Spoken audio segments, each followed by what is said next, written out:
아멘. 여러분, 오늘 우리가 또 이 자리에 모였습니다. 1월 1일인데요. 여러분들 새해 복 많이 받으십시오. 그런데 어제 저희 스텝방에서 새해 팔복 많이 받으십시오. 이래서 제가 은혜를 많이 받았습니다. 그래서 여러분들도 그렇게 한번 얘기를 해볼까요? 새해 팔복 많이 받으세요. 새해 팔복 많이 받으세요. 근데 예수님께서 그 팔복이 세상에 우리 입장에서는 복이 아닌 것 같은데 그래서 여러분들 새해 팔복 많이 받으시고 제가 머리가 핑 돕니다. 이게 여러분 제가 지금 아내랑 40일 저녁 금식을 하잖아요. 이렇게 금식을 한다고 떠벌리면 일단 하늘 상급은 없는 겁니다. 근데 이제 제가 왜 그렇게 떠벌리냐면 동참하자고, 자극받으시라고. 그래서 제가 이렇게 말씀을 드리는 거예요. 그래서 언제 제가 이 저녁 금식을 시작했죠? 여러분들 아시는 분 아시겠지만 이 윤 대통령이 계엄을 선포하고 나서 이게 무슨 일인가? 그래서 우리가 그렇게 한 마음이 되어서 좀 간절히 나라를 위해 기도하자라는 심정으로 금식도 아니죠, 사실은. 금식도 아닌데 일단 12시간 금식이죠. 그죠? 6시부터 새벽 6시까지 그렇게 하고 있는데 힘듭니다. 힘들어. 그래서 오늘은 그래도 6시에 우리가 6시까지 이제 밥을 먹고 잠시만요. 우리가 6시까지 밥을 못 먹으니까 시간 계산하면서 이제 낮에 오후에 밥을 먹고 해야 되는데 이제 오늘은 그렇지도 못하고, 그래서 이틀 동안 이 감기약 먹고 몸살약 먹고 막 이랬는데 오늘은 좀 고비입니다. 그래서 하나님께 시작하기 전에 약할 때 강함 되시는 주님, 제가 육체적으로는 약간 좀 고비지만 주님께서 저희들의 이런 순종과 열정을 받으시고 불쌍히 여겨주시고 관심을 가져주십시오. 주님의 때를 앞당겨 주시고 주님의 역사를 앞당겨 주시고 대한민국 살려주십시오 하는 마음입니다. 그래서 이제 제가 여러분들께 따로 영상을 찍어서 올려드릴 텐데요. 많은 분들께서 그런 얘기를 하십니다. 우리 모여야 되지 않겠냐 하는데 모임을 준비하고 있습니다. 모임을 준비하고 있고, 제가 이제 말씀드리면 저희 부부가 그거는 안 한다고 했어요. 그거는 안 한다고 했는데 이제 소개가 아마무리 됐기 때문에 제가 말씀을 드립니다. 세이브 코리아라고 단체가 하나 만들어져서 세이브 코리아라고 해서 다음 주 토요일, 다다음 주 토요일 여의도에서 오후 2시부터 4시까지 우리가 야외에서 기도회를 갔습니다. 갔습니다. 그래서 저희가 이 기획 초반부에 좀 보다가 저희는 골방구구 기도회를 하고, 저는 이제 유튜브에 영상 열심히 찍고, 제가 여러분께 말씀드렸잖아요. 2월 중으로 소책자를 이제 출판하려고 예정을 했다가, 그래서 죄송하지만 저희는 못합니다 하고 나왔다가 여차저차해서 이제 저희가 거기에서 이제 또 하게 되었습니다. 그래서 저희가 잠을 못 잔 거예요. 10시부터 12시까지 진행을 쏟고 하는데, 그러면 또 집에 가서 또 좀 쉬어야 되는데, 일단 육아를 하니까 이제 통잠을 못 자잖아요. 육아를 하고 또 또 이제 출근을 맨날 한 것도 아니에요. 제가 막 징징대진 않겠습니다. 근데 이제 저희가 합류하고 나서 영적으로 또 육적으로 이게 너무 몸이 부치니까, 또 제가 뭐라고 했습니까? 뉴스를 볼 때마다 막 욱 하고 올라오는데, 스트레스가 심해지면은 호르몬 중에 코르티솔이라는 호르몬이 나옵니다. 코티솔이라고도 하는데, 스트레스를 많이 받으면 코티솔 호르몬이 나오거든요. 그러면 스트레스 호르몬이 많이 나오면 뭐가 될까요? 면역력이 떨어집니다. 그러니까 이렇게 제가 이렇게 빌빌대는 것이 다 정치 때문이다 라고 말할 수도 있는 겁니다. 하여튼 사족이 길었습니다. 그래서 여러분들, 오늘은 이런 날도 있구나, 책사가 많이 힘들어한다. 지금 제가 가장 먹고 싶은 건 초콜릿입니다. 너무 힘드네요. 하여튼 오늘 제목, 여러분, 선한 일 하면서 낙심치 말라. 우리가 한번 한 목소리로 따라 볼까요? 선한 일 하면서 낙심치 말라. 다시요. 선한 일 하면서 낙심치 말라. 먼저 시세를 보도록 하겠습니다. 오늘 이제 새해 1월 1일이 되면은 신문사나 언론사에서 대대적으로 설문조사한 걸 공개하는 그런 뭐랄까 패턴이 있습니다.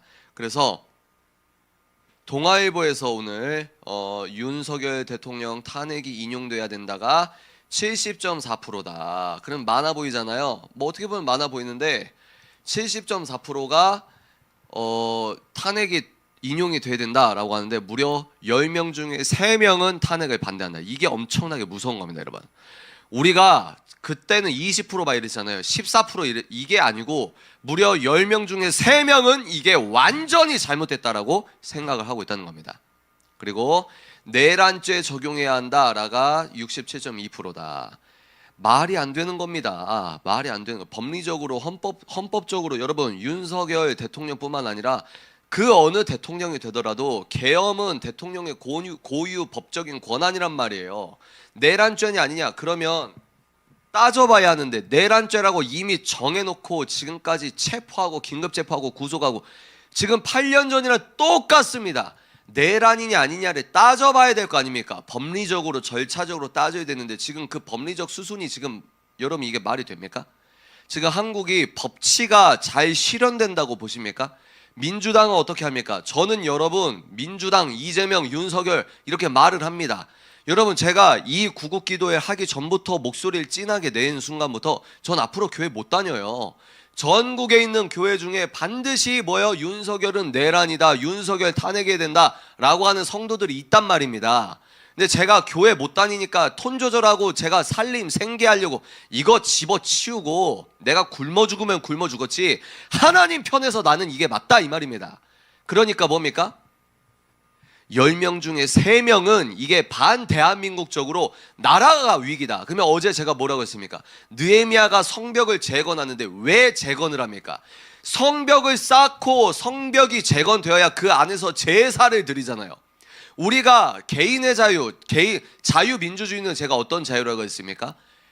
개인의 자유라고 했잖아요. 개인의 자유는 곧 어떤 자유입니까? 예배의 자유란 말이에요. 예배자의 자유란 말이에요. 이 예배자의 자유를 올곧게 지켜주는 성벽 자체가 자유민주주의라고 하는 대한민국 체제라는 겁니다. 그런데 그 체제가 무너지고 있다는 겁니다. 이 대한민국 체제 자체를 모르니 무너지고 있는 것도 모르는 겁니다. 그래서 내란죄를 적용해야 된다가 67.2%다. 이분들은 죄송하지만 나중에 후회할 가능성이 큽니다. 어떻게 이렇게 자신하냐? 지금 윤석열 탄핵 인용돼야 된다. 내란죄 적용해야 된다. 이분들이 예를 들어 작용화가 됐다고 하면 이분들은 박근혜 대통령 탄핵 때 법정 헌법재판소에서 어떤 걸 증거로 채택했는지 아십니까? 여러분? 그리고 지금 돌아보면 박근혜 대통령 헌법재판소에서 그 심리할 때 얼마나 말이 안 되고 얼마나 집단적으로 새누리당에서 선동하고 폭력적인 상황을 연출하고 겁박을 주고 여러분 이 사람들이 책임져요? 안 져요. 지금은 그렇게 민주주의 투쟁하는 척은 하지만 뭐가 민주주의입니까? 오늘 정답 나왔거든요. 그걸 제가 말씀드릴게요. 일단 동아일보에서 윤석열 탄핵 인용돼야 된다가 70.4%다. 그런데요, 지금 어떤 그 설문조사에는요, 설문조사에 이제 이 질문을 하잖아요. 이 질문을 어떻게 설계하느냐에 따라서 답이 다르거든요. 그래서 공정하지 못하다. 그래서 다른 설문조사에서 했을 때 제가 듣기로는 제가 확실하게 알고 내일 다시 말씀드리겠습니다. 지금 국민의힘 지지율이 40%가 나왔다라는 설문조사도 있습니다. 여러분 그거 아세요? 국민의힘 지지율이 40% 나왔어요. 그리고 여러분 진짜 윤석열 대통령이 만약에 탄핵 안 됐으면은 민주당이요. 그리고 무한공항 참사를 왜 자꾸 제주 항공기 참사라고 합니까? 말도 안 되는 프레이밍에 속지 말자 이 말입니다. 민주당에서 내부적으로 돌린 이 문자를 제가 봤거든요. 이거 무한공항 참사라고 하지 말자. 왜요? 무한이라고 하면 뭡니까? 그 무한의 공항 참사라고 해야 그 무한에서 어떻게 왜 공항이 만들어졌고 그 공항이 민주당이 아주 밀어붙인 공항이고 이게 자기들의 책임으로 드러나니까 그 프레임을 바꾸는 거예요. 제주항공이 무슨 죄입니까? 이륙할 때 터진 것 아니고 비행 중에 터진 것도 아니고 그 공항의 건축 그 말도 안 되는 그 뭡니까 콘크리트 거기에 박혀서 그렇게 끔찍한 거 우리가 목도하지 않았습니까? 세월호가 침몰하는 것도 우리가 목도했고 그렇게 끔찍하게 많은 사람이 죽었는데 그게 왜 제주 항공 참사예요? 무한 공항 참사지. 여러분 이런 거부터 이 언어가 중요하다 이 말입니다. 언어가 특정 지역을 비하한다. 역시 극우 책 읽는 사자 기독교인이라고 하면서 특정 지역을 비하한다. 그러면 이태원 참사 때는 왜 이태원이라고 했어요? 왜 용산을 차별합니까? 왜? 말도 안 되는 일을 하고 있다는 겁니다. 말도 안 되는 일을. 우리가 어떻게 해야 된다고요? 제대로 언어부터 하나하나 제대로 해야 된다. 국민의힘 지지율이 40% 나온 그런 지지율이 있다. 그리고 또 다른 중앙일보에서도 이제 신년 여론조사를 이 조중동, 한경호 다 하거든요. 신년 여론조사에 보니까 이재명이 35%다. 홍준표가 8%, 한동훈이 6%. 한동훈은 끝났습니다. 그러니까 범좌파 합치면 44%고 범우파 하면 33%고 그러니까 하나님이 신적으로 개입해 주시지 않으면 여러분 하나님이 신적으로 개입해 주시지 않으면 이런 분위기로 하다가 이재명 되는 겁니다. 그런데 다른 해석이 있어요. 다른 해석이 뭐냐면 그렇게 지금 좌경화가 돼서 10명 중 7명은 탄핵이 돼야 된다. 10명 중 67%는 내란죄가 적용이 돼야 된다라고 하지만 이재명의 지지율은 60% 70%가 아니라는 게 중요합니다. 그래서 뭡니까? 이 사태가 이 집중되면 집중될수록 이재명이 뭐 옛날에 무슨 녹음 파일, 뭐 정신병원 이런 내용들이 자꾸 올라오잖아요. 그래서 다른 해석은 어떤 거냐면 지금 윤석열 탄핵과 이재명이 대통령 되려고 하는 그 절대 지지율은 좀 별개로 봐야 된다라고 하는 분도 있습니다. 이해가 되시죠? 그러니까 여러분들이 이재명이 35%가 나오는데 이거는 불길하죠. 왜? 당장 2달 뒤에 만약에 탄핵이 인용이 돼서 2달 뒤에 대선을 2달 동안 해야 되는데 이재명이 대통령이 자연스럽게 되는 그림인 겁니다. 그래서 저는 이거를 지금 막고 있는 거고 그런데 반대로 말하면 이재명의 지지율이 50% 60%가 안 나온다. 박스권에 갇혀 있다. 그러니까 이재명이란 인물이 갖고 있는 이 상황, 이재명의 한계가 그것이다 이 말입니다. 그러면 우리가 여기서 뭘 알 수 있냐면 만약에 범보수가 이 경선에서 한 명 후보 내고요 이재명이 내서 서로 단일화돼서 1대1 구도면은 소위 말해서 지금은 윤석열을 탄핵하자고 하지만 정신 차리고 그래도 이재명은 안 되지. 그래도 이재명은 안 되지. 이 슬로건을 여러분들이 3달 4달 동안 떠드셔야 돼요. 표현하셔야 됩니다. 윤석열 너 그렇게 생각할 수 있어. 근데 너 이재명 대통령 되는 거 너 그거 할 수 있어? 저 범죄자가 되는 거 할 수 있어? 이렇게 얘기할 수 있잖아요. 하여튼 이 지지율 그리고 지금 어제 큰일이 났어요. 어제 대행의 대행이 헌법재판관을 지 마음대로 3명 중 2명을 임명했다. 자기 마음대로. 그래서 지금 국무회의할 때 국무위원들이 난리가 났다고 오늘 뉴스가 났죠. 그래서 말이 안 되는 거예요. 왜냐면 6명이 지금 헌법재판관이고 지금 국무총리가 그거 버티다가 탄핵 당했잖아요. 가결이 됐잖아요. 왜? 민주당은 키를 아는 거예요. 지금 민주당으로 넘어갈 수 있는 결정적 키를 민주당이 떠드는 겁니다. 그게 뭐냐면 헌법재판관 3명을 임명해라. 이게 키예요 지금. 왜? 헌법재판관 3명을 임명하고 9명이 되는 순간 4명이 반대를 해야 탄핵이 반대가 된다고 합니다. 그러니까 이거는 그냥 넘어간다고 보는 거죠. 3명이 되면 윤석열은 탄핵 당할 가능성이 큽니다. 맞죠? 그래서 어떻게든 이것들을 유보하고 막고 있다가 탄핵을 당했는데 대행의 대행이 헌법적인 어떤 연구나 성숙한 연구나 어떤 여야가 이렇게 얘기한 것도 없이 자기가 뭔데 대행의 대행이 지가라고 하면 안 되겠죠. 본인이 뭔데 헌법재판관 2명을 임명합니까? 그리고 국무회의에서 뭐라고 나왔죠? 본인이 혼자 결정한 거예요. 아주 대통령 납셨어요. 본인이 헌법 전문가입니까? 이 사람도 본인이 그래서 다음 뉴스 보시면 근데 여러분 근데 다음 뉴스 보시면 국무회의에서 고성이 오갔다고 합니다. 최상목 이 사람 있잖아요. 최상목 만약에 탄핵이 된다. 그러면 이 최상목은 대한민국 떠나야 될 겁니다. 전 그렇게 봅니다. 그 국민의힘에서 그 정신 나사 빠져가지고 그 누구죠? 국회의원 그 누구지? 김상욱인가? 그분도 그렇고 이 최상목도 그렇고 참 웃긴 사람 많잖아요. 그래서 이분이 자기 마음대로 헌법재판관 2명을 자기가 임명을 한 거예요. 헌법적으로 그게 되냐 안 되냐도 따지지도 않고. 그래서 왜 상의도 없이 네가 헌법재판관 네가 임명하냐라고 하니까 한덕수 총리가 결정해야 할 일을 왜 네가 하냐라고 하니까 이 최상목 대통령 권한 대행이 그 국무회의가 끝나고 이제 다른 국무위원 앞에서 눈물을 흘렸대요. 그럼 우리는 감성적으로 아유 불쌍해 이러면 안 돼요. 그 사람이 눈물 흘리는 건 눈물 흘리는 거고 진행 상황을 봤을 때 이 사람은 아주 큰 그러니까 우리가 뭐 교과서에서 을사오적 다른 게 을사오적이 아닙니다. 지금 공산 세력 주사파 세력한테 나라 팔아 넘기는 아주 좋은 도구가 된 꼴입니다.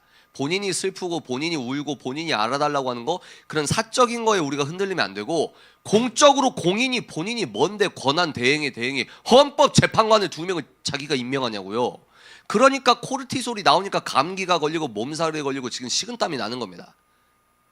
말이 안 되는. 근데 제가 야 너 뇌피셜 아니야? 진짜 이 사람이 혼자 결정해서 본인의 워딩입니다. 조선일보에서 최권한 대행은 혼자 고민 끝에 내린 결정이라고 본인이 그렇게 얘기를 했어요.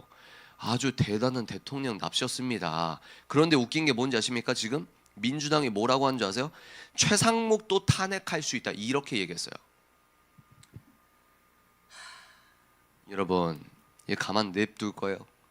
민주당이 최상목 너도 탄핵시킬 수 있어 이렇게 얘기했어요. 현재 이걸 어떻게 우리가 가만히 있을 수 있겠습니까? 지금 다 뉴스에 나온 거예요. 최상목도 탄핵할 수 있다. 그냥 권한 대행이 되는 겁니다. 말이 안 되는 상황인 거예요. 무정부 상태입니다. 그리고 또 오늘 여러분들 마음 아프고 지금 이 한남동에서 벌벌 떨면서 지금 지킨다고 하시는 분들 왜 그러냐면 지금 공수처장이 자기들이 법리를 다 자기 부서가 마음대로 법리를 해석해가지고 법률을 해석해서 뭐요? 공수처가 이거 수사할 수 있어. 그러면서 뭡니까? 체포할 거야. 대통령 체포할 거야. 되게 웃기죠. 그러니까 이 계엄령 사태가 없었을 때는 우리가 대한민국이 진짜 윤석열 한 명만 바뀌었다. 그리고 지금 이 공권력이 이 행정부가 사법부가 입법부가 어떤 상태였는지를 우리가 계엄령을 했기 때문에 우리가 이렇게 알 수 있는 것은 아니겠는가 이런 생각을 합니다. 그래서 이분이 뭐라고요? 경호처가 그걸 지키고 있거든요. 그러니까 경호처를 압박하는 거예요. 야 너네 법률적으로 이거 우리가 지금 체포하려고 하는 거 니네 막으면 이거 내란죄 동조하는 거야. 그러면 경호처도 흔들리는 거예요. 이걸 노리는 겁니다. 그래서 지금 공수처장이 체포한다 만다 지금 이러고 있는 겁니다. 이 사람들은 뭐가 전제가 되냐? 내란이야 이건. 이게 전제가 돼 있는 거예요. 그런데 여기에서 이제 여러분들도 그래도 우리가 기독교인인데 예배자인데 너무 오른쪽 편만 드는 거는 안 좋은 거 아닌가? 이렇게 생각할 수 있잖아요. 그런데 오늘 이제 제가 확인한 바에 어제 뉴스에 뭐라고 나와 있냐? 민주노총이 뭐라고 했냐? 윤석열 공수처가 이제 체포한다고 하니까 국민들이 지금 한남동에 이 윤석열 대통령 관저에 둘러싸고 있잖아요. 지킨다고. 그래서 공수처가 더 강하게 이제 푸시를 하는데 민주노총 여러분 유명하죠. 민주노총 핵심 간부는 김정은한테 충성맹세했습니다. 그거 뉴스로 다 나왔어요. 팩트예요. 대한민국 세력 아니고 반대한민국 세력이고 옛날 같으면 이 민주노총 핵심 간부들 김정은한테 충성맹세했던 이 사람들 사형시켜야 돼요. 죽여야 돼요. 이런 사람들은. 너 어떻게 기독교인이 사형제도를 옹호할 수 있어? 여러분 신학적으로 기독교인은 사형제도를 옹호할 수 있습니다. 그 신학적인 흐름은 제가 나중에 이제 말씀을 드릴게요.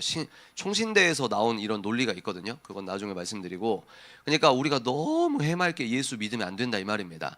그렇게 따지면 여호수아가 칼질하는 거는 하나님이 선하신데 여호수아가 땅 차지한다고 칼질하는 거는 그건 안 돼요? 아니거든. 베드로 칼집을 넣으라고 했거든. 그러면요 여러분 이렇게 따지면은 그러면 여러분 자녀들 군대 안 보낼 거예요?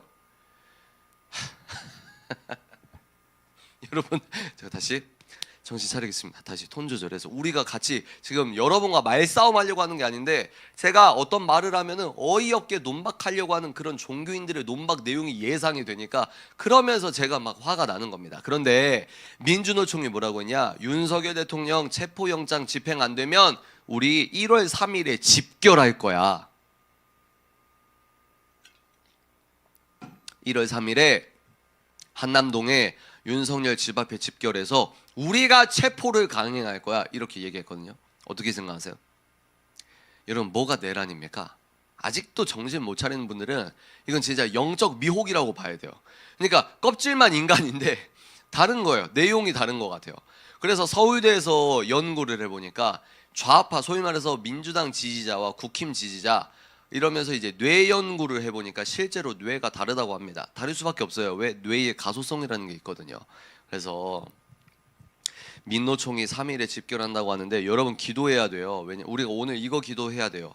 왜냐하면 이거 무혈 충돌이 일어날 수 있습니다. 이거 일어날 수 있어요. 민주노총이 지금 3일에 대통령 관저에 집결해라. 그러면 거기 지키고 있는 할머니 할아버지들 다치면 어떡할 겁니까? 그럼 뭐가 내란입니까? 민주노총은 김정은한테 충성맹세했던 그 핵심 간부들이 지금 꼬리 잡고 몸통을 흔들고 있는 거예요. 대통령을 체포한다고 하는 겁니다. 지금 우리가 이 상황에 놓여 있다는 거예요.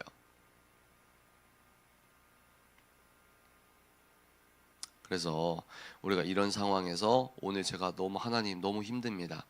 너무 힘듭니다. 그래서 제가 예수님께 누가복음 23장 32절에서 38절 34절에서 예수님의 워딩이 나옵니다. 예수님께서 뭐라고 처형장에 끌려가시면서 뭐라고 하시냐?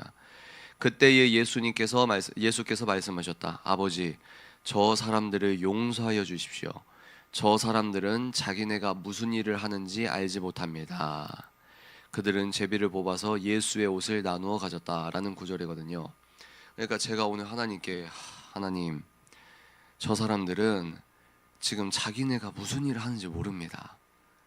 지금 민주노총도 대통령을 끌어내린다. 그러면 정답이 나온 거예요, 여러분. 그동안은 그 전까지는 긴가민가 하실 수 있는데 이제 민주노총까지 대통령을 체포한다? 그러면 정답이 나온 겁니다. 이게 어떤 세력이 어떻게 뭘 밀어붙이고 있는지 정답이 나왔잖아요. 이런 슬픔 가운데 우리가 있습니다. 그래서 우리가 하나님, 저분들은 지금 무슨 일을 하는지 알지 못합니다. 우리가 이 애통하는 마음이 있어야 됩니다. 인간적인 마음으로는 반대한민국 세력에게 휘둘리시는 분들에게 아무리 이야기를 해도 저분들이 그래도 휘둘리고 이러면 막 마음이 막 너무 힘들잖아요. 그리고 인간이니까 막 욱할 때도 있고 분노가 찰 때도 있는데, 우리가 그럼에도 하물며 인간의 미혹이 얼마나 무서운지 뭡니까? 예수님이 인간의 몸을 입고 오셔도 못 알아보는 게 우리 인간이라 이 말입니다. 예수님이 눈앞에 있어도 신께서 인간의 형상을 하고 예수님이 이 땅에 오셨음에도 예수님을 못 알아보는 게 인간의 미혹이라는 거예요. 그래서 여러분, 우리가 뭐가 가장 악한 죄이냐, 죄의 경중을 따져보자 이 말은 아닌데, 저는 무지가 굉장히 무서운 죄라고 생각합니다. 무지는 굉장히 무서운 죄다. 왜 그럴까요? 무지하니까 신이 인간의 몸을 입었다고 알았으면 창으로 찔렀겠습니까? 그런 생각 안 하세요? 신이 인간의 몸을 입고 왔다고 하면은 뺨을 때리겠어요? 침을 뱉겠어요? 오히려 어떻게든 잘 보여서 뭐 하나 얻어가려고 하지 않겠어요? 예수님께서 슈퍼파워로 기적을 행하실 때는 요한의 엄마가 뭐라고 했습니까? 예수님, 제 첫째 아들 국무장관 해주시고요, 둘째 아들은 비서실장 해주세요. 그러니까 똑같이 정치적으로 이 상황을 읽었던 성령 받기 전 12제자들이 그래서 화가 막 치밀어 오른 겁니다. 그 전까지는 자기들이 예수님 정권이 들어선다고 생각한 거예요. 여러분, 한국인들은 십자가 하면은 누가 떠오릅니까? 우린 예수님밖에 안 떠오르잖아요. 그 시대 상황으로 들어가 볼까요?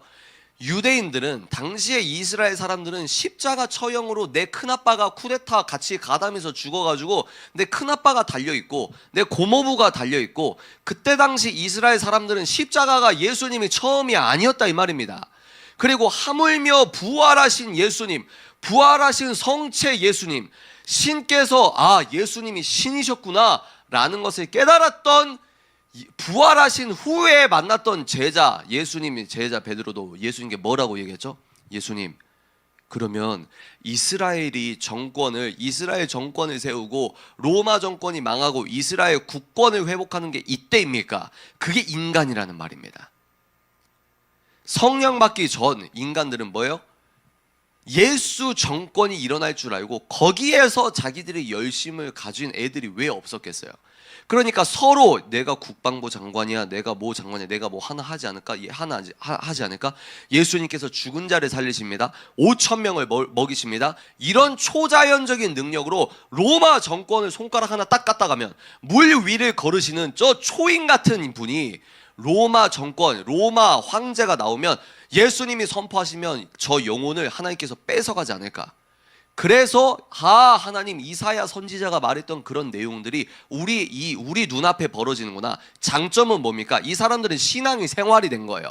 이스라엘 메시아닉주 목사님 말씀 들어보면 유대인들은 우리와 생각하는 게 아예 다릅니다. 자기 아들 딸들 군대 가면은 하나님의 나라를 지키는 일선에서 총 들고 주님의 군사로 싸운다고 아직도 그렇게 생각을 하고 있는 거예요. 그게 신앙과 생활이 합일시 된 겁니다. 일단 그래서 제가 무슨 얘기하죠? 이렇게 설명을 해줘도 민주당, 국힘 이러면 헷갈리는데, 민주노총, 김정은에게 충성맹세했던 저 민주노총 간부들이 지금 먹고 있는데, 저 민주노총에서 1월 3일에 대통령 관저에 집결해서 자기들이 체포를 하겠다고 한다. 그래도 눈이 안 뜨이는데 우리 입장에서 너무 답답하고 정말 심장이 내려앉는 느낌 아닙니까? 어떻게 사람이 저렇게 할 수가 있냐 이 말이에요. 대한민국 국민이 북한의 수뇌부에 이 조종당하고 충성맹세했던 저 불법 집단이라고 유추할 수 있는 저 집단이 1월 3일에 지들이 대통령을 체포한다고 하는데 아직도 왜 정신을 못 차리고 이 시세를 하나님적으로 못 보냐 이 말입니다. 저는 누굴 상정하고 있냐면 기독교인만 상정해서 말을 합니다. 여러분, 저는 넌크리스천은 논외예요. 그분들은 성경을 믿지 않으니까. 그런데 어떻게 성경을 진리라고 외치는 사람들이 예배자들의 자유가 헌법으로 보장된 자유 대한민국의 체제가 전복되려고 하고, 심장부에서 대의민주주의로서 우리가 뽑은 대통령이 지금 내란죄라고 이미 민중들이 내란죄라고 마녀사냥을 해놓은 상태에서 긴급 체포, 구속 그런 상황에서 체포한다. 그래서 국민들이 지금 관저를 둘러싸고 있고요. 그런데 북한의 지령을 받는다고 유추하는 저 민주노총 간부들과 어떻게 해요? 1월 3일에 대통령 관저 앞에 모여라. 우리가 체포를 하겠다.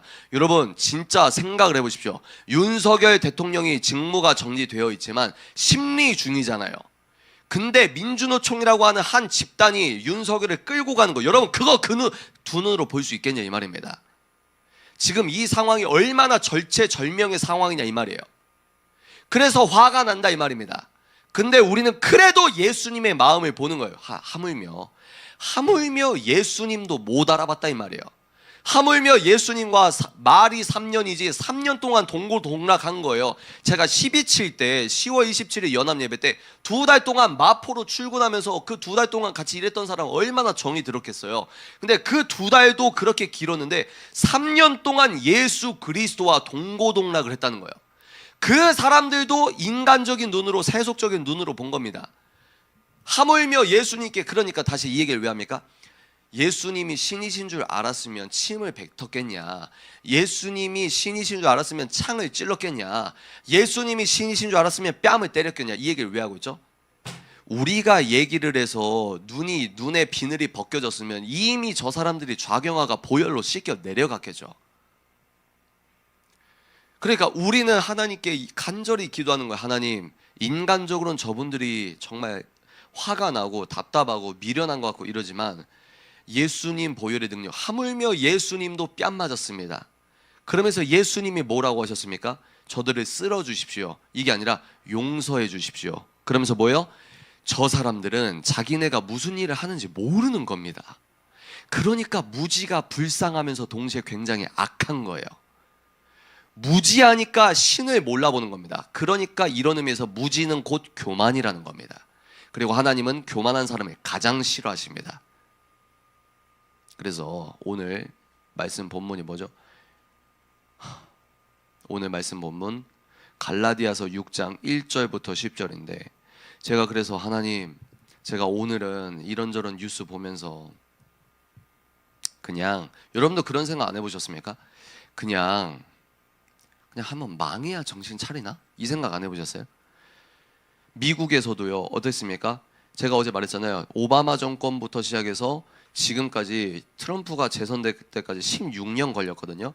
16년 동안 내 딸이 트랜스젠더가 되고 내 가정이 파괴가 되고 정말 말도 안 되는 일들을 16년 동안, 여자 화장실에 남자가 들어가고, 권투 시합에서 미국 권투 협회는요, 여러분, 자기가 여자라고 주장하면 미국 권투 협회는 제가 가서 여자라고 주장하면 여자랑 권투 시합할 수 있어요. 그러니까 그런 미친 세상을 16년 동안 직접 보니까 머리가 깨져서, 트럼프는요, 여러분, 대한민국 언론과 대한민국 소위 말해서 전문가라고 하는 사람이 얼마나 비열하고 얼마나 비겁하냐면, 트럼프는요, 뉴 미디어가 뽑은 대통령이었습니다. 그걸 몰라요, 사람들이. 다시요, 트럼프는요, 뉴 미디어가 뽑은 대통령이에요. 트럼프가 처음에 오바마 8년 끝나고 이제 트럼프가 대통령 나간다고, 경선에 출마한다고 얘기했을 때, 썰전에서 그 소재를 다뤘을 때 이철이와 또 그 다른 패널, 보수 패널이 트럼프에 대해서 되게 비웃고 넘어가는 하나의 그냥 가십적 이슈였습니다. 근데 지금은 뭡니까? 그리고 트럼프가 대통령이 됐잖아요. 그리고 트럼프가 대통령이 돼서 뭘 했습니까? 트위터 정치를 했어요. 대변인도 안 통하고 트위터 정치를 했을 때 한국 전문가와 미국 소위 말해서 전문가들이 엄청 비아냥됐단 말이에요. 미국의 국격이 떨어졌다, 어떻게 트위터로 대통령이 저 난리를 할 수 있냐. 그런데요, 지금 8년이 지났거든요. 어떻게 합니까? 트럼프의 SNS만 보고 있습니다, 전 세계 언론사들이.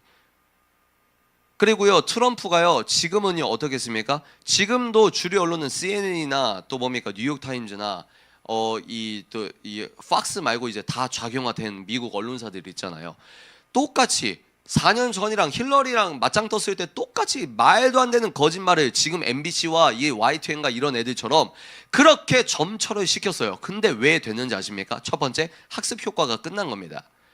민주당의 대통령을 한번 놔보니까 국경에서 말도 안 되는 일이 벌어져도, 그리고 불법 이민자들이 투표를 하고, 말도 안 되게 미국이 본질적으로 함몰된다는 위기의식이 있기 때문에, 생각해 보십시오. 트럼프요, 여러분, 미국에서 우리로 말하면 트럼프가 섹스 스캔들이 있잖아요.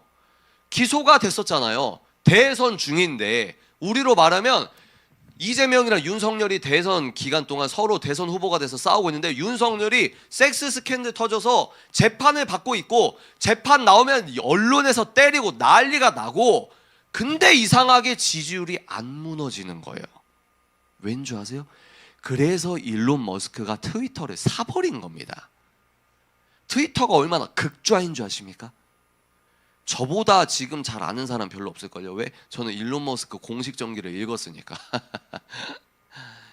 일론 머스크가 트위터 사가지고 그 트위터의 이 내부 경영 방침과 그 이 내부 서버 보니까 어떤 일이 있었는지 여러분 아세요? 그래서 그 2m 넘는 그 트럼프 아들 있잖아요. 되게 말 없어 보이는 애, 진짜 큰 애 있잖아요. 꺽다리, 이런 얘기하면 잡혀가는 거 아니에요? 명예훼손, 미국은 없구나. 그 꺽다리 같은 애 있잖아요. 그 자기 아들이 아빠한테 팟캐스트와 뉴 미디어에 나가라고 했다고 합니다. 그래서 트럼프가 적극적으로 소위 말하면, 우리로 말하면 대형 유튜브 채널과 대형 팟캐스트 채널과 그렇게 나간 거예요. 그리고 그 통합 토탈 조회수가 1억 회가 넘는다고 합니다. 그게 안 흔들리게 된 겁니다. 그런데 지금 한국의 레거시 미디어라고 하는 올드 미디어는 그런 내용들을 절대로 안 다뤄요. 왜? 자기들은 공부 열심히 해서 서강대 미디어 신문방송학과 갔다 이거죠. 자기는 열심히 공부해서 언론고시 패스했다 이거죠. 그런데 저 뭐요? 언론고시도 패스 안 하고 저 뭣도 모르는 저 떠버리들이 유튜버 하면서 기자인 척하고 뉴스 앵커인 척하는 게 얼마나 꼴보기 싫겠습니까? 여러분 생각해보세요. 4년 동안 몇 천만 원 내고 대학교 가고 열심히 공부해서 언론고시 합격하고 PD가 되고 방송기자가 되고 이 신문 기자가 됐는데 뭐요? 뭣도 아닌 애들이 유튜브 진실을 말한다고 하는 게 얼마나 꼴 사납겠어요. 엠바고도 모르고 이런 개념도 모르고 언론 보도 준칙도 모르는 저 유튜버들이 얼마나 재수가 없겠냐고요. 그런데 죄송하지만 세상이 바뀌었다는 거예요. 그래서 여러분 생각해 보시면 올드 미디어에 종사하시는 분들 다 폄하면 안 되죠. 그런데 올드 미디어에 있는 사람들은 유튜브의 순기능을 절대 기사화 안 합니다. 그런 것도 흐름을 같이 보셔야 된다는 거예요. 지금 제가 왜 얘기하고 있죠? 트럼프 대통령이 제가 자리에 자꾸 일어나고 싶네. 트럼프 대통령은 뉴 미디어가 만든 대통령입니다. 그리고 그렇게 대통령이 이선이 되기 위해서 그 사람들도 머리 부딪히면서 8년을 싸운 거예요. 그런데 지금 한국도 동일한 흐름이 일어나고 있다는 거예요. 뉴 미디어 흐름으로 지금은 극우 취급하잖아요. 지금 트럼프 지지하는 사람 극우라고 한 사람 있나요? 그 논리로 따지면 미국인 3억 명 넘는 미국인 절반이 극우로 돌아가서 저 이상한 극우가 대통령 됐습니까? 트럼프 면전에서 극우라고 할 수 있는 사람 지구상에 거의 없어요. 그런데 한국에서만 그 프레이밍에 많은 사람이 속고 있다는 겁니다. 그래서 그걸 알기 때문에 민주당에서 3일 전, 4일 전에서 뭐라고 했죠? 민주당에서 내란 지금 윤석열은 내란 수괴인데 저 내란을 동조하고 있는 유튜버들도 우리가 고소할 거다. 한나라의 제1야당이 유튜버들을 잡겠다는 거예요. 왜? 핵심이 민주당이 지금 하려고 하는 핵심은 두 가지라는 거예요. 첫 번째 헌법재판관 3명을 무조건 임명하라. 왜? 헌법재판관이 9명이 되면 무려 4명이 반대를 해야 탄핵이 반대가 됩니다. 그래서 만약에 한 명 더 만약에 민주당이 그래서 지금 뭐 하고 있죠? 야, 니도 탄핵시킬 거야. 지금 이러고 있는 거고. 지금 체포한다고 하는 거고. 3일에 민주노총 집결해서 우리가 강제 체포할 거다 이러고 있는 거고. 근데 우리가 그래서 민주당의 핵심은 헌법재판관 3명을 얘네 입장에서 무조건 밀어 넣어야 되는 거고, 또 하나가 뭡니까? 아까 제가 말했듯이 유튜버들을 잡아 넣어야 되는 거예요. 민주당은. 제가 문재인 정권에서 유튜브 해봤잖아요. 제가 마스크 3년 썼을 때 유튜브 코리아 측으로부터 경고를 6번 받았다고 했잖아요.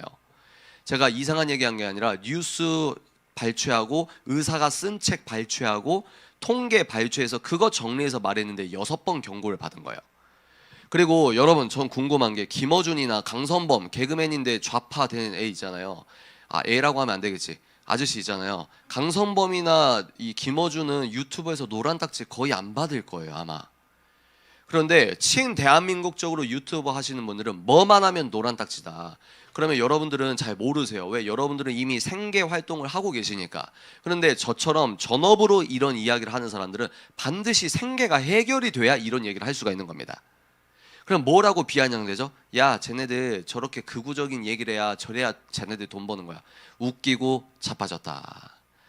돈을 벌려면 김어준 스탠스에 취하는 게 이 바닥에서 돈을 버는 겁니다. 돈을 벌려면 제가 유튜브 하면서 기독교인이라고 얘기를 안 하죠.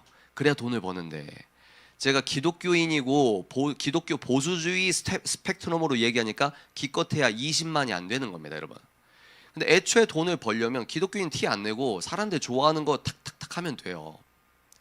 다시 돌아옵니다. 핵심이 뭐다? 이렇게 눈에 보이는 것들을 보니까 너무 낙심이 되더라. 그래서 인간적인 마음이 욱하고 올라오더라. 어떤 마음? 주님, 진짜 소위 말해서 머리가 깨져 봐야 정신 차리나? 나라가 진짜 망해 봐야 정신 차리나? 지금 뭡니까? 뭐만 하면 고소한다 하는데 한국에서 광화문에서 김일성 찬양해도 안 잡아가잖아요 지금. 이런 상황에서 하나님께서 두 마음을 주셨다는 거죠. 첫 번째 뭐요? 저들은 지금 자기들이 무슨 일을 하는지 모릅니다. 예수님의 마음을 다시 주셨다는 거예요. 맞아. 예수님도 그렇게 말씀하셨는데 내가 뭐라고 저분들을 미워하나.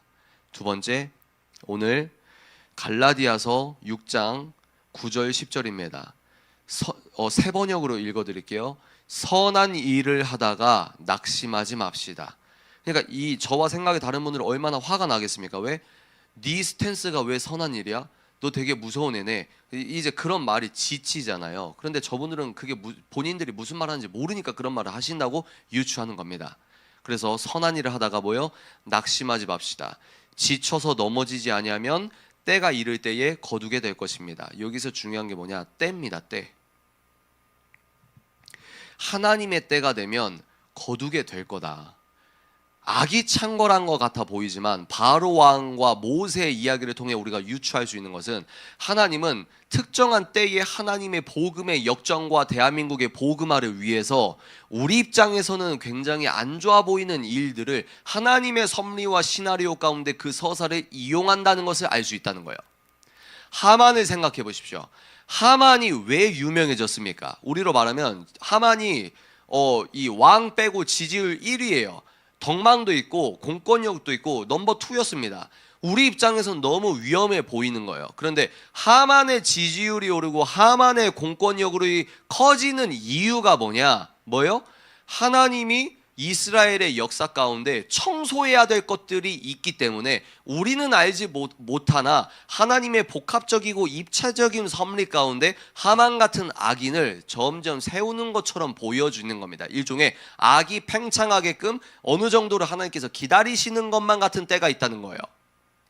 그러나 하나님의 때가 되면, 근데 하나님은 그 때를 알기 때문에, 그리고 우리는 성경을 통해서 그 역사적 흐름, 하나님의 입체적인 그 놀라우신 섭리를 알고 있기 때문에 뭡니까? 하나님을 믿고 하만이 저렇게 높아진 건, 하만이 자기 잘났다고 높은 장대를 세운 건 뭐예요? 자기의 목을 매달기 위함임을 우리가 알고 있기 때문에, 우리가 그 하나님의 약속과 그 섭리를 알고 있기 때문에 우리가 그 하나님을 보고 코르티솔이 나오고 스트레스 호르몬이 나오고 진땀이 나고 식은땀이 나고 머리가 해롱해롱되고 뉴스를 보면 비참함과 비통함과 우리 기독교인들의 무지와 우리 기독교인들의 이 비참한 이 잘못된 세계관이 나는 너무 화가 나지만 하나님의 그 약속을 믿으며 우리가 기다리고 기도한다, 이 말입니다. 그래서 오늘 선포하는 건 선한 일을 하다가 낙심하지 맙시다. 성경에 이렇게 박아놨기 때문에 여러분, 저와 함께 21일 동안, 이제 오늘 8일 차인데요, 우리 함께 낙심하지 맙시다. 아멘이십니까? 선한 일을 하다가, 어떤 게 선한 일이죠? 대한민국을 지키는 게 선한 일입니다. 아멘이십니까? 우리가 인터넷에서 기도하고 이제 길거리에서 기도하길 원해요, 길거리에서 해주세요, 길거리에서 해주세요 한다는 거예요. 다음 주 토요일, 다다음 주 토요일 2시부터 4시까지 여의도에서 합니다. 그거는 이제 제가 이거 끝내고 집에 가서 새벽이든 아니면 너무 힘들면 내일이든 제가 짧은 영상 찍어서 제 채널에 올려드릴 겁니다. 그래서 저희 부부가 도저히 그건 못합니다. 육체적으로 너무 힘들고 저희 사자그라운드가 할 것도 너무 많습니다. 그런데 하나님께서 이렇게 우겨 넣었어요. 그래서 아멘! 하고 이제 인터넷에서도 기도하고 우리가 밖에서도 기도할 수 있는 판을 또 열심히 만들어 보겠다라는 말씀을 드립니다. 그래서 기독교 보수주의, 제가 어제 이 말을 하다가 마쳤는데요, 하나만 복습 하나 하고 우리가 찬양하고 기도하도록 하고, 여러분 오늘은 제가 소리내서 기도하고 찬양을 못해도 그냥 제가 컨디션이 안 좋겠거니 하시고 함께 기도하고 찬양하시면 되는 겁니다. 기독교 보수주의의 원칙을 제가 어제 공부를 했어요. 왜 공부했죠? 대한민국 사람들이 대한민국 자유민주주의가 뭔지를 모르고 있다는 거예요. 대한민국 자유민주주의에서 자유라는 글자가 너무 중요하기 때문에 민주당이 집권하면 애들 교과서에서 자유를 빼려고 하고, 우파가 집권하면 애들 교과서에서 자유를 다시 집어넣으려고 한다. 그럼 그 자유가 뭐냐? 개인의 자유를 의미한다. 그럼 그 개인의 자유가 뭐냐? 예배자의 자유를 말하는 것이다. 이런 말씀을 드리는 겁니다. 그래서 미국식 자유민주주의를 대한민국이 채택했다. 그럼 미국식 자유민주주의가 뭐냐? 미국에서는 1번, 첫 번째 자유를 뭐라고 한다? 예배의 자유를 1번 자유라고 한다.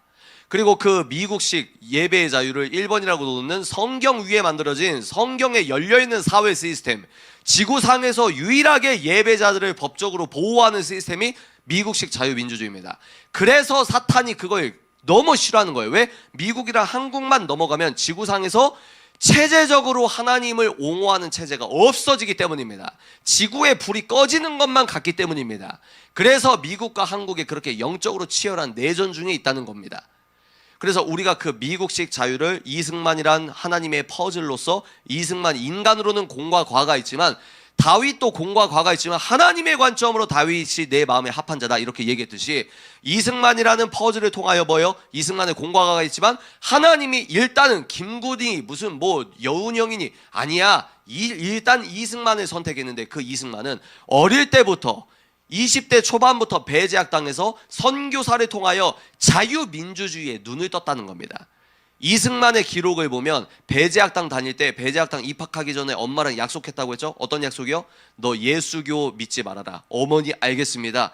그래서 이승만이 선교사들이 체포를 하니까 억지로 예배는 드려도 불만과 반감이 있었습니다. 왜? 조상들에게 절하지 말라 막 이런 게 있으니까. 그런데 뭡니까? 이승만이 뭐에 눈을 떴냐면 선교사들이 뭐라고 얘기하냐면 고종의 나라가 조선이었어요. 조선은 백성들의 나라가 아닙니다. 고종의 혈족들이 다 다스리는 나라였다는 말이에요. 그런데 선교사들이 어떤 눈을 띄워줬냐면 우리는 저 태평양 아주 멀리 있는 나라에서 왔어. 코쟁이들 나라, 백인들 나라에서 왔거든. 근데 우리나라는 국민들이 왕이야. 황제만이 고종이 주권을 가져가지고 고종이 법이잖아요. 고종의 나라가 조선인데 선교사들이 뭐라고 가르쳐 주냐면 이승만이 태어나서 그런 개념을 처음 듣는 거예요. 뇌가 열리는 겁니다. 국민들이 주권인 나라에서 우리는 선교사 파송 왔어. 여기서 눈이 뜨이는 거예요. 이승만이 놀란 거예요. 친구들에게 부모님에게 말할 수 있잖아요. 엄마, 야 친구야, 저기 바다를 건너면 한 달 넘게 배 타고 가면 나오는 나라가 있거든. 그 배제학당 선교사님 나라들이 있는데 세상에 주권이 국민들에게 있는 나라가 있대. 이거거든요. 그리고 대통령이라고 해서 왕 같은 사람이 있지만 대통령이라고 해도 국민 한 명 한 명에게 천부 인권, 하나님이 주신 인권을 대통령도 침범을 못하는 나라가 있대. 그래서 이승만도 참 여러분 젊은 때는 다 그런 겁니다. 저도 30대니까 치기 뭐예요? 아직 인생사에 타성이 덜 젖어서 지금 이러고 있는 거예요. 타성에 젖었으면 이렇게 얘기 안 하죠. 아리까리하게 중간중간하게 하시면서 웃으면서 좋은 얘기만 하죠.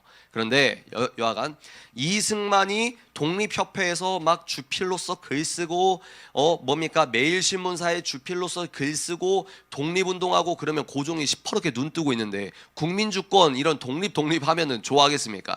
그래서 영모에 이끌려가지고 감옥에 가서 그냥 좋게 있으면 되는데 탈옥하다가 걸려서 3명이 함께 탈옥했는데, 그러니까 이승만 포함해서 3명이 탈옥했는데 탈옥하는 과정에서 총으로 간수를 쏴서 죽였어요. 우리로 말하면 탈옥하다가 공무원을 죽였어요. 한 명은 중국으로 튀고 한 명은 공무원을 죽였기 때문에 사형당했습니다. 그래서 그 사형당하는 사람이 이승만이 이제 한성 감옥에 다시 이승만도 끌려오고 이제 얘네들은 죄가 레벨업이 된 거죠. 이제 진짜 이승만도 그냥 죽는 거죠. 근데 자기랑 탈옥한 사람이 먼저 죽으러 갈 때 한성 감옥에서 비참하게 갇혀 있는데 그 죽으러 갈 때 사형장 끌려갈 때 그 사람이 뭐라고 얘기했는 줄 아십니까? 기록에서 이승만 형제여, 당신은 우리의 뜻을 이루시오. 그러면서 형장의 이슬로 간 거예요. 이승만도 죽을 줄 알고 그러다가 거기서 인격적 하나님 만나서 그때부터 성령께서 내주하셔서 그때부터 하나님을 만나고 마치 요셉처럼 그 교도소 간수장에게 허락받아가지고 간수장과 그 교도소 사람들 이 자녀들 개인과외 해주고 책 좀 들여오게 해달라 그래서 감옥에 서점 만들고. 한성 감옥은요 여러분 인권이라는 게 없었어요. 죄수들의 인권 너무 열악했던 감옥입니다. 그런 가운데서 5년 6개월 동안 선교사들이 영어 까먹을까봐 영어 잡지와 신약 성경 영어로 된 거 계속 넣어주고요. 시세 읽으라고 넣어주고요. 이 감옥에 넣어주고요. 이승만한테. 그리고 고종한테 5년 6개월 동안 계속 탄원서를 쓴 겁니다. 이승만 죽이지 마십시오. 이승만 죽이지 마십시오. 그렇게 5년 6개월 뒤에 뭡니까? 자기를 감옥에 넣었던 저 고종이 시세가 바뀌니까 미국 편 먹으려고 고종이 이승만 꺼내가지고 고종의 편지 받고 선교사들의 추천서 18통 받고 태평양 건너서 미국에 건너간 겁니다. 그래서 미국 대통령을 만나서 면담을 했고 선교사들의 추천서를 통해서 왜 한국에 오면 이승만 죽으니까. 그래서 추천서 18통 받고 조지 워싱턴 대학교 2학년인가 3학년으로 편입을 한 겁니다. 그때 이승만이 대통령을 만났는데 그래서 한국 좀 살려주십시오. 한국 좀 봐주십시오. 그때 미국 대통령이 수사적인 외교적인 그냥 얘기만 했어요. 근데 20년 뒤에 미국의 기자가 폭로하니까 어떻게 해요? 이승만을 미국 대통령이 만나주기 10일 전에 이미 일본과 밀약을 했다. 그게 가스라 테프트 조약입니다. 그러니까 이승만이 그때 깨어난 거예요. 이념형 이 국제정세를 읽는 게 아니고 이념형 외교관이 아니라 이승만이 그 테프트 가스라 밀약 예수쟁이들이 만든 나라라고 해서 대단한 착한 줄 알았는데, 아, 국제정세는 이렇게 차가운 거구나. 아, 미국은 자기들의 국익을 위해서는 조선도 팔아 넘길 수 있는 나라구나. 미국이 채택한 사회 시스템이 성경적인 거지, 미국이 대한민국의 완전한 우정 이건 아니구나 이러면서 그 테프트 가스라 밀약 사건 때문에 아주 큰 충격을 먹고, 고통은 우리에게 약이죠. 이승만이 어떻게 됐습니까? 그 뒤로 완전히 실리적인 외교 이 수준으로 올라가는 겁니다. 근데 하나님께서 가스라 테프트 충격받죠. 왜? 선교사님 얼굴도 떠올랐을 수 있고요, 미국 대통령 얼굴이 떠올랐을 수도 있고요. 20년 동안 속아왔던, 왜? 조선 니네가 먹어 일본, 그 대신 니 일본아 러시아 좀 견제해줘 이러면서 밀약을 맺었는데, 얼마나 20년 동안 이 내가 미국을 믿어온 거에 치가 떨리겠습니까? 그런데 하나님께서는 이승만을 왜 그렇게 큰 충격으로 배신을 당하고 실리적 외교에 눈을 뜨게 했냐? 왜 그랬을까요? 왜 그랬을까요? 이승만이 막 감기 몸살에 걸려가지고 막 들어 눕지 않았을까요? 근데 왜 그랬을까요? 왜? 하나님은 시 공간을 창조하신 분이십니다. 아멘이십니까? 하나님은 시 공간 밖에 계세요. 그리고 모세와 토론하고 역사를 바꾸듯이 시공간 밖에 계셔서 시공간이라는 우주 자체를 창조하신 하나님은 열린 우주론이라고 합니다. 하나님은 우주 안에서 예배자들과 함께 역사를 바꾸시기도 합니다.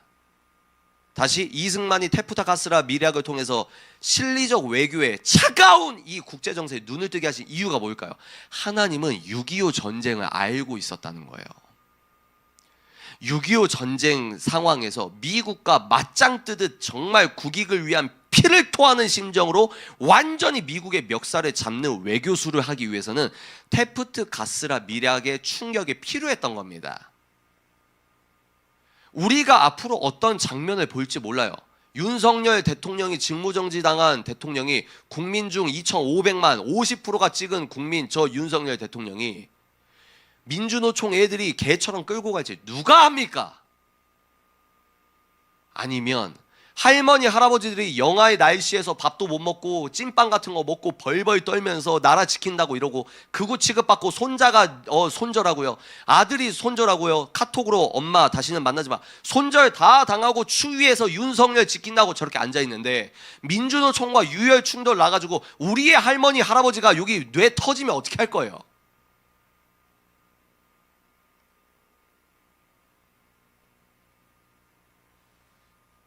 그런데도 우리는 뭘 믿는다? 우리는 시 공간 안에 있지만 하만이 만든 저 높은 장대는 하만의 목을 달기 위함이다. 그걸 믿는 겁니다. 한국 안 망합니다. 왜? 여러분, 우리들이 의인 10명이에요. 아멘이십니까? 아니, 의인 10명으로도 한 민족을 살리려고 하시는데 대한민국에 의인 없어서 망하지 않습니다. 근데 그 과정이 힘든 거예요. 과정이. 그러니까 제가 뭐라고 했죠? 하나님 나라 관점, 하나님 나라를 확장해야 되는 관점이 있는 동시에 뭐요? 밸런스를 어떻게 해야 한다고요? 우리는 이 시대, 이 지구에서의 인생이 나그네 인생이라는 거. 그러니까 나그네 인생 관점, 하나님 나라 확장 관점, 이게 균형을 잡아야 된다는 겁니다. 그래서 어제 어떤 분이 실시간 방송 댓글에 책 읽는 사자가 내란 선동 동조 유튜버래요. 그래서 제가 너무 웃음이 나와가지고 근데 제가 그렇게 당하는 취급을 여러분들도 주변에서 당하고 있다고 제가 알고 있습니다. 친구에게 극우 취급당하고, 친구에게 모멸적인 얘기 듣고, 그리고 어디 교회 가도 뭔가 속 시원한 얘기를 안 하고, 우리가 이런 거에 답답해 있잖아요. 근데 제가 목사가 아니라서 이런 얘기를 편하게 하나? 라는 생각을 하지만, 여러분 이 별 얘기 다 하는데 이거 얘기하고 우리 기도합시다. 제가 만약에 하나님, 제가 목사를 이 시대에 교회 이름을 뭐라고 지어야 될까요? 라고 했을 때 제가 뭘 생각하는 줄 아세요? 이 포스트 모던 사회라는 시대 사조를 보면서 오직 예수를 지키면서도 이 시대성을 거스르는 단 하나의 이 앞정핀이 뭘까 했을 때, 저는 교회 이름을 뭐라고 지으려고 했냐면 예수 오름 교회라고 지으려고 했습니다. 근데 이거는 한글이 중요한 게 아니고 이걸 영어로 해야 돼요. 영어로 뭡니까? Jesus Right Church거든요. 하여튼 예수 오름 교회. 그래서 제가 무슨 얘기하는 거냐, 무슨 얘기가 여기까지 왔죠? 하여튼 우리가 대한민국 체제를 우리가 알아야 대한민국 체제가 무너지는 걸 안다. 그래서 어제 복습하고 마치겠습니다. 뭐요? 기독교 여러분들 우리 예배자는 세상 사람들이 뭐라고 얘기하냐면 기독교 보수주의자라고 합니다. 우리가 특정 사람의 이론을 공부해서가 아니라 우리를 세상 사람들이 기독교 보수주의자라고 하는 거예요. 사실 미국은 기독교 보수주의라는 말도 없어요. 보수주의자라고 합니다. 근데 미국인들은 보수주의자라고 하면 당연히 그 앞에 괄호에 기독교가 있어요. 한동훈이랑 이준석 같은 애들은 머리가 안 좋은, 아무리 여러분 하버드 나오고 이 머리 지식머리랑 유전적으로 지식머리랑 영적 지혜는 완전히 다른 거예요. 한동훈이랑 이준석 같은 애들이라고 하면 죄송하죠. 그런 사람들은 뭘 모르냐, 한국의 보수주의가 기독교가 토대가 됐다는 걸 몰라요. 쟤네들은 그냥 기독교 우파는 그냥 표밭이라고 생각하고 교회 다니는 애들 중에 우파들이 있어, 이 정도로 생각하니 나라가 이렇게 망하는 겁니다. 근데 믿거나 말거나요, 윤석열 대통령은 뭐라고 했다고요? 자유에 대해서 물어볼 때 칼빈주의를 말하는 대통령이 지금 현재 대통령이에요. 법리적으로 그 맞는 말이거든요. 기독교를 빼면 인류사가 설명이 안 된다, 기독교를 빼면 자유민주주의가 설명이 안 된다, 이게 팩트란 말입니다. 학술적으로도 팩트예요. 모르는 쪽은 저쪽입니다, 여러분. 그래서 기독교 보수주의의 원칙을 배우는 것이 대한민국의 테두리를 배우는 것이다. 보수주의 제1원칙, 원칙 1이 뭐라고요? 인간과 국가는 도덕률로 지배된다. 그런데 그 도덕률의 기원은 인간을 넘어선 지혜 하나님의 정의다. 즉 본질적으로 따지고 들면 정치적인 문제는 도덕적이고 종교적인 문제다. 이걸 러셀 커크가 썼습니다. 여러분 이 말 따르면은, 그래서 제가 어제 말했잖아요. 왜 일반 서적인데 하나님 얘기가 나오지? 그게 보수주의예요. 하나님이 없으면 보수주의가 완성이 안 됩니다. 그래서 보수주의와 기독교의 관계를 제가 얘기해 볼까요? 이 얘기만 하고 마치겠습니다. 복음이라는 기초가 없는 보수주의는 존재하지 못한다. 이게 보수주의예요. 이게 보수주의 원칙입니다. 이 원칙을 이승만이 알고 어제 뭐라고 했다고요? 이승만이 뭐라고 했냐? 정치의 본질은 교회로부터 나온다. 이게 우리 국부입니다. 그걸 알기 때문에 사단이 이 이승만과 건국과 이 자유민주주의가 성경에서 나왔다는 걸 그렇게 바득바득 뜯어내는 거예요.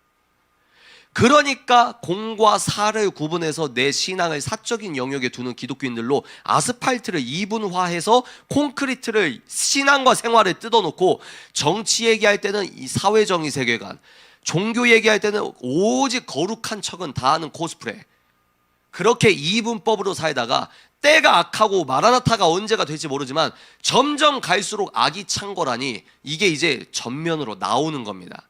이제 뭐예요? 커밍아웃을 해야 된다는 거예요. 중간지대는 없습니다. 그레이존은 없어요. 회색지대는 없어요. 때가 악하게 계속 가기 때문에 점점 더 회색지대는 완전히 없어집니다. 그러니까 기독교인들은 선택을 할 수밖에 없어요. 평신도들이 먼저 눈을 떴잖아요. 차별금지법 생각해 보십시오. 성도들이 눈 떴다가 목사님들이 파면 당하니까 목사님들이 움직이었다고 생각합니다. 너무 목사님을 폄하하면 목사님들이 삐지니까. 제가 이제 목사 안수를 받으면 이제 목사 비판을 할 수가 있겠죠. 뭡니까? 계속 얘기했잖아요. 이렇게 될 겁니다, 저렇게 될 겁니다. 근데 미국에서 목사 파면당하고 영국에서 목사 체포되고 이러니까, 그러니까 목사님들이 눈을 뜬 거 아닙니까? 왜? 자기 생계가 걸려 있으니까. 이건 취소. 목사님들 진짜 삐지겠다. 그러면 왜 목사님들이 말을 못합니까? 왜 그런 교회가 있습니까? 장로교는 당회라는 게 있거든요. 목사님이 소위 말해서 우파적 목소리 내면은 당회에서 목사님 나가세요 이러면 어떻게 할 겁니까? 자기 가족들이 다 딸려 있는데 뭐요? 노후 준비 하나도 안 돼 있는데 그냥 길거리 나가는 거예요. 그럼 이런 포지션 이해는 된다 이겁니다. 이해는. 근데 그렇게 우리가 슬프다 기쁘다 하는 일 자체를 해석할 수 있는 자유민주주의라는 이 성벽 안에서의 벌어지는 우리들의 평일사회 일이 소중하기 때문에 이 체제를 지키기 위해서 책사가 평소에는 그냥 적당히 얘기하다가 얘가 메시지가 진해지고 어느 한 곳에 바로 선 것 같다. 근데 그 바로 선 것은 국민의 힘이 아니라 오직 기독교 보수주의라고 불리우는 복음, 결함 있는 기독교 세계관이 아니라 온전한 기독교 세계관으로서 평일 사회에서도 예수 그리스도가 왕이신 그 온전한 기독교 세계관으로서 이제 완전한 분명한 목소리를 보혈에 의거해서 목소리를 선포한다. 그래서 영상으로 기도하는 분들은 다음 주 토요일에, 제가 이 얘기를 계속 안 했어요. 왜? 그 행사를 제가 초반에 기획을 들어간 게 아니기 때문에 긴가민가다가 오늘 이제 아내와 정리가 된 겁니다. 아내와 합일시가 돼야 제가 일을 진행하거든요. 하여튼 그래서 다음 주 토요일에 여의도에 나와 주셔야 된다.